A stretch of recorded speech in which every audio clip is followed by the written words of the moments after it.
कभी भी किसी बुद्धिमान की दी हुई सलाह को हल्के में नहीं लेना चाहिए। अगर कोई बुद्धिमान सलाह दे रहा है तो उसे गंभीरता से सोचना चाहिए, और साथ ही जो हमसे सयाने लोग हैं अगर वो हमको कोई राय मशवरा या सलाह दे रहे हैं तो उस पर एक बार तो गौर ज़रूर करना चाहिए।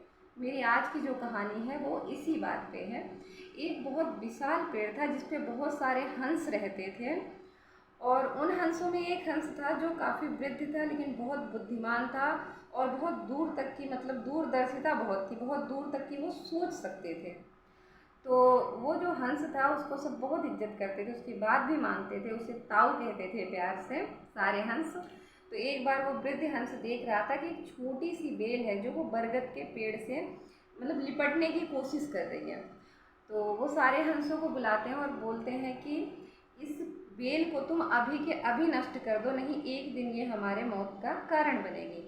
तो जो कुछ युवा हंस थे वो मजाक उड़ाते हैं कि ताऊ में ज़्यादा दिमाग है, तो ये कुछ ज़्यादा ही सोच रहे हैं और अपना रोब जता रहे हैं। एक छोटी सी बेल हमारे मरने का मतलब कैसे, हम उससे कैसे मर सकते हैं।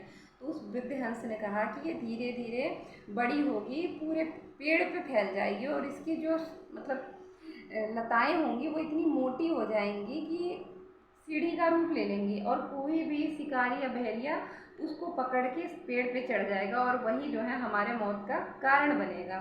तो जो युवा हंस थे वो मजाक बनाते हैं कि ताऊ जो है बुढ़ापे में सठिया गया है, मतलब इसका दिमाग काम नहीं कर रहा है, कोई उसकी बात पे गौर नहीं करता है, और धीरे धीरे समय जो है वो अपनी रफ्तार से बढ़ता रहता है। और होता भी वही है, वाकई में वो बेल जो थी वो बहुत मोटी हो जाती है और एक सीढ़ी का ही रूप ले लेती है। एक दिन सारे हंस जो थे वो दाना चुगने के लिए अपना बाहर गए हुए थे, तो एक बहेलिया आता है और वहाँ पे जो है पेड़ के ऊपर जाल बिछा देता है। शाम को जब सारे हंस आते हैं तो उस जाल में फंस जाते हैं। अब उनको ताऊ की बात याद आती है और बहुत पछताते हैं, लेकिन अब पछताए क्या जब चिड़िया चुग गई खेत। फिर ताऊ से माफ़ी मांगते हैं, काफ़ी शर्मिंदा भी थे वो कि ताऊ कोई रास्ता दिखाओ, आगे से हम तुम्हारी कोई बात नहीं टालेंगे।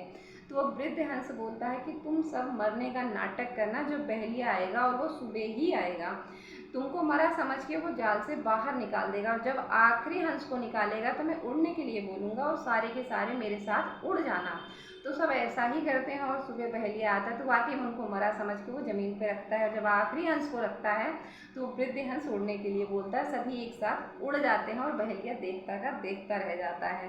तो देखा आपने, अगर हम अपने से बुद्धिमानों की बात नहीं मानते तो हमारे संग क्या क्या हो सकता है। और मेरी छोटी सी कहानी अगर आपको अच्छी लगे तो मेरे चैनल को सब्सक्राइब कर लीजिए, वीडियो को लाइक करिए, शेयर करिए, कमेंट करिए, खुश रहिए, मस्त रहिए।